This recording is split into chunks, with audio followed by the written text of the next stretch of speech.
Assalamualaikum warahmatullahi wabarakatuh. Bismillahirrahmanirrahim.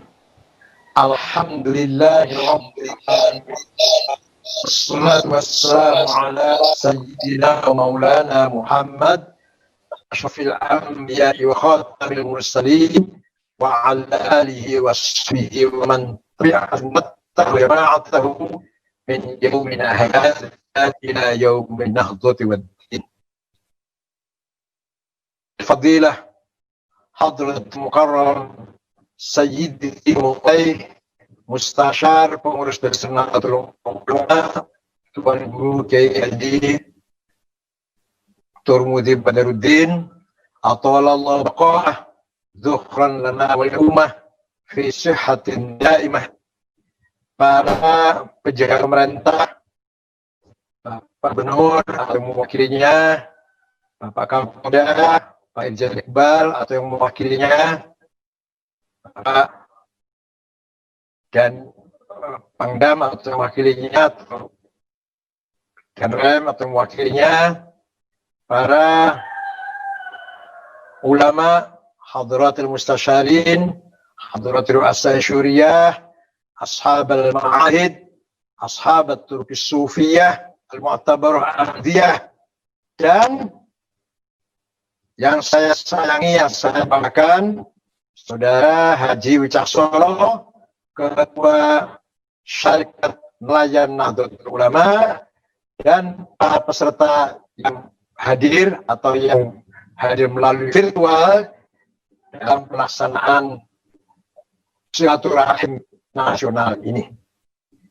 Pertama, saya mengucapkan selamat kepada Saudara Wicaksono yang telah berjuang keras, meniti dari awal, dari satu langkah demi langkah untuk mewujudkan salah satu keputusan hasil muktamar NU di Jombang, yaitu mendirikan Syarikat Nelayan NU yang sudah seharusnya syarikat ini berdiri, harus ada sejak lama sebenarnya, karena masyarakat nelayan semuanya boleh dibilang 99% warga Nadiyin. Seperti disebutkan oleh yang terhormat Bapak Dr. M tadi, Bapak PBNU, dan Saudara Swadi Sekretaris yang saya hormati. Jadi pertama kali syarikat nelayan ini adalah periode sekarang, dan sekarang inilah baru didirikan, dan saya tunjuk Saudara Wicaksono sebagai ketua syarikat nelayan ini. Adapun susunan pengurusnya, mohon maaf, kita menunggu tanda tangan dari Islam. Sampai hari ini belum ditandatangani untuk melengkapi seluruh pengurusnya. Adapun Saudara Wicak dan Sekretaris sudah selesai. Kelengkapan susunan pengurus selanjutnya masih menunggu tanda tangan dari pejabat Islam yang hadir berserah. Alhamdulillah bibarakati du'aikum ad'iyatikum al-mujabah wa ad'iyatil ulama ad'iyatil masyayikh. Saya baru saja sembuh dari COVID-19, dirawat di Rumah Sakit Siloam Mampang selama 11 hari. Alhamdulillah sudah negatif, tapi masih sedikit masih sedikit belum masih dalam recovery, tenaga belum pulih kembali. Mudah-mudahan sudah cukup sekali saja dan cukup saya.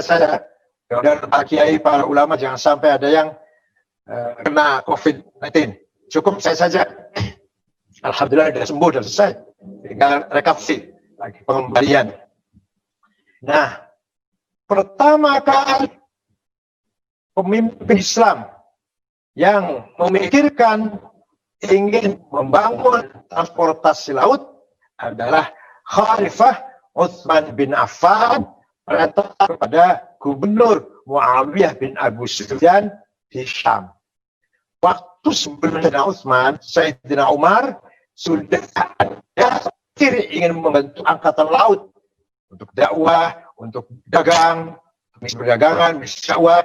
Tapi Sayyidina Umar masih ragu karena orang Arab kurang pengalaman dalam bidang lautan. Oleh karena itu, Sayyidina Utsman lah, Khalifah setelah Utsman, setelah Umar, yang pertama kali berdirinya Angkatan Laut Islam. Sehingga Islam sampai ke Andalus, sampai ke Cina, itu sampai ke Asia sini, itu sangat maju ketika abad kedua Hijriah. Nah, kita ingat jasa besar almarhum Kiai Haji Abdul Hamid, presiden yang pertama kali membentuk Kementerian Kelautan dan Perikanan. Sebelumnya nggak ada itu. Sejak merdeka sampai Gus Dur, belum ada Kementerian Kelautan. Dulu hanya dirjen di Kementerian Pertanian. Gus Dur lah yang pertama kali membentuk Kementerian Kelautan dan Perikanan. Menteri pertamanya Pak Sarwono, kemudian diganti oleh Profesor Dr. Insinyur Ahmad Dahuri. Nah, begitu pula Gus Dur pertama kali yang membentuk direktorat pesantren. Dulunya pesantren itu adanya di Bimas, nempel di Bimas. Sekarang ada direktur sendiri, Kopantren. Itu semuanya barokah tinggalan dari almarhum wal maghfurlah ya Haji Abdul Wahid, Presiden Republik Indonesia yang keempat. Baik sekalian, Allah menyebut laut berkali-kali. Antara lain dalam surat An-Nahl, "Walladzi sakhkhara bahra ta'kulu minhu lahman tariya talbasu wa takhriju min hilyatan talbasunaha wa taraffu kawakhiru fi wa tabtahu min fadlihi la'allakum tashkurun." Allah menciptakan laut untuk kamu. Allah menciptakan laut yang di Indonesia 2/3 luasnya dibanding daratan untuk kamu, untuk umat Islam, untuk umat ahli Quran, untuk umat Muhammad, untuk umat Al-Quran. Karena Quran yang mendorong kita agar kita menguasai laut. Sakhkhara bahra, tundukkan laut, kelola laut, kembangkan, eksplorasikan laut. Litakulu minhu lahman tariya, agar kamu sekalian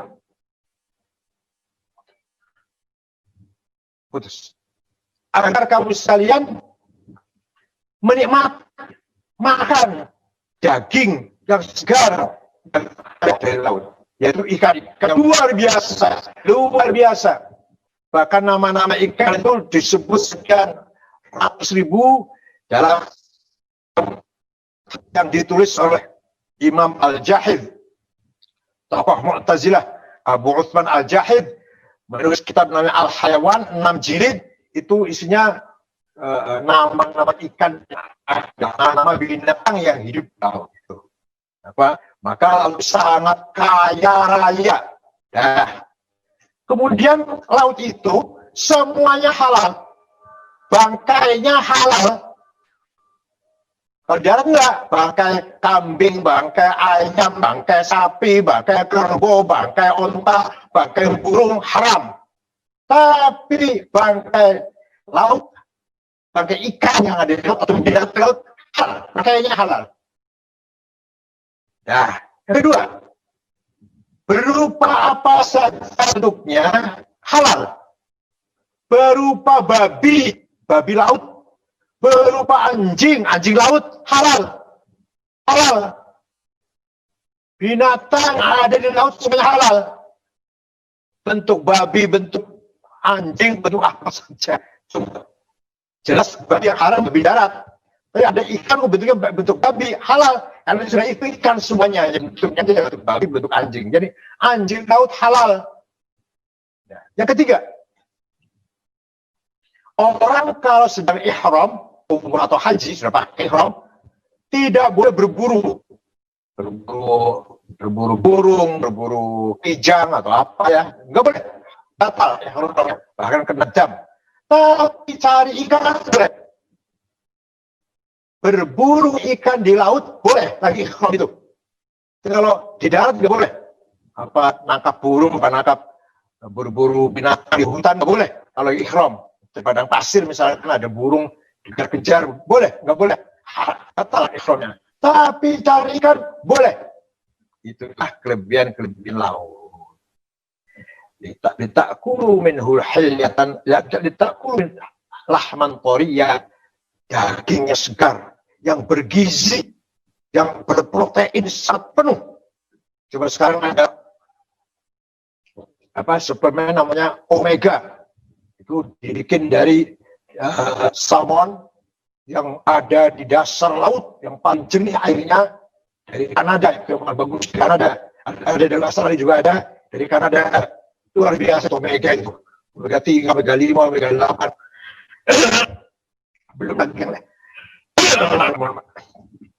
belum lagi yang lain-lain. Jadi laut berbeda kekayaannya. Kemudian watalbasu watastakhrijul hayatan talbasunaha. Cuma sih.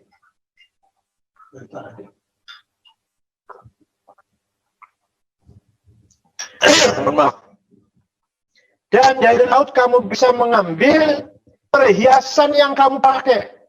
Kelihatan di Lombok terkenal mutiara Lombok. Di Maluku, di Indonesia Timur juga mutiara. Dulu di lautan Persia itu, yang sekarang negara Kuwait, Bahrain, Qatar, Emirat, itu dulu orang Badui itu yang kerjanya masyarakatnya itu. Jadi ada dua keluarga, turunan Syekh Jabir dan turunan Syekh Sobah, dua keluarga besar yang umum, yang masyarakatnya carikan di laut. Yang agak yang agak lebih levelnya lebih tinggi, cari mutiara di laut. Kemudian mereka mendirikan gubuk-gubuk kecil. Rumah itu gubuk kecil di pinggir laut. Lah gubuk kecil itu bahasa Arabnya Kuwait. Kut itu gubuk, Kuwait itu gubuk kecil. Sekarang di negara Kuwait, negara yang pertama kaya, negara kaya pertama di Teluk, yang negara Kuwait sejak tahun 40 udah kaya. Kalau Saudi lah kan tahun 70-an. Jadi dari hasil laut itulah kemudian Kuwait terjadi negara Kuwait yang berjiwa gubuk-gubuk kecil menjadi satu negara, begitu pula Qatar, begitu pula Bahrain. Dan sekarang bukan hanya mutiara, bukan hanya ikan, tapi apa? Minyak. Kalau Qatar gas yang paling besar, Qatar itu gas, kalau Kuwait minyak. Itu ada kandungan yang banyak lagi. Ikan, berbagai macam ikan hias yang harganya luar biasa. Binatang-binatang Allah yang kalau kita lihat di film binatang itu luar biasa. Bisa menambah iman kita kalau lihat film itu. Masya Allah, cipta Tuhan yang ada di laut. Ada rumput-rumputan, ada tumbuhan, ada batu marjan merah itu mahal harganya itu untuk perhiasan dari laut, itu mutiara dari laut dan sebagainya. Wataral fulka mawakhir fi, dan laut juga untuk sebagai alat transportasi kapal. Ya, pertama kali agama Islam datang ke Cina, India, terus Cina, itu sudah sangat lama sekali, yaitu ketika hijrah pertama. Hijrah pertama itu umat Islam hijrah ke Habasyah, ke Ethiopia, antara Ja'far bin Abi Thalib dan teman-temannya. Ada yang hijrahnya ke Habasyah, ke Ethiopia dari Mekah, hijrah dari Mekah. Sebelum hijrah ke Madinah ini, sebelum hijrah ke Mekah, ada yang hijrahnya sampai ke Cina, yaitu di kota Chengdu. Ada dua sahabat yang hijrahnya ke Cina. Itu berarti pakai laut itu, pakai laut itu, perahu itu. Tanpa ke dalam laut belum tentu dakwah bisa sampai ke secepat ini, bisa sampai ke Nusantara ini. Waktu itu belum ada pesawat. Begitu pula Tariq bin Ziyad membawa Islam masuk ke Spanyol juga dengan laut, belakang dari Sabtah, Maroko, kota Sabtah, mendarat di Jabal atau di Gunung Gibraltar. Di sana masuk Islam ke Spanyol, Eropa, berhadapan dengan pasukan Frederick, pasukan Fredericknya kalah, menjadi negara Islam. 800 tahun Andalus, Spanyol menjadi negara Islam, dengan sangat kecewa yang sangat besar. Sekarang hilang semuanya itu, tinggal peninggalan saja. Balita tahu min fadlih. Laut juga mengandung keutamaan yang kamu nggak tahu. Ayo cari.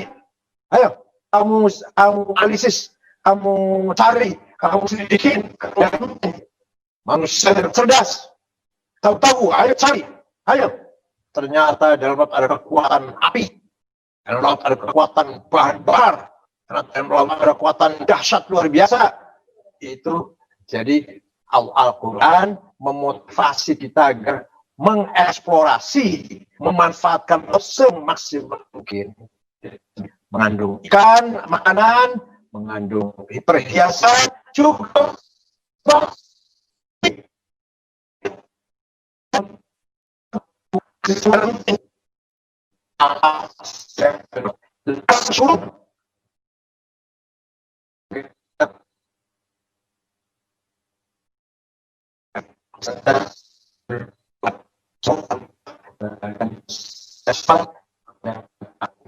Sejak atau insyaallah juara Anda akan jadi amal di Islam azina terutama dan asyurhum ya fadilat Syekh Sayyid wa Maulai jika diteruskan apa hukum ada itibak ya terhadap al-Fatih ada kiai dalam keadaan sudah sepuh tapi sempat hadir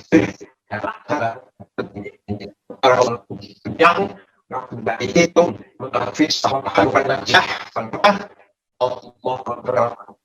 Assalamualaikum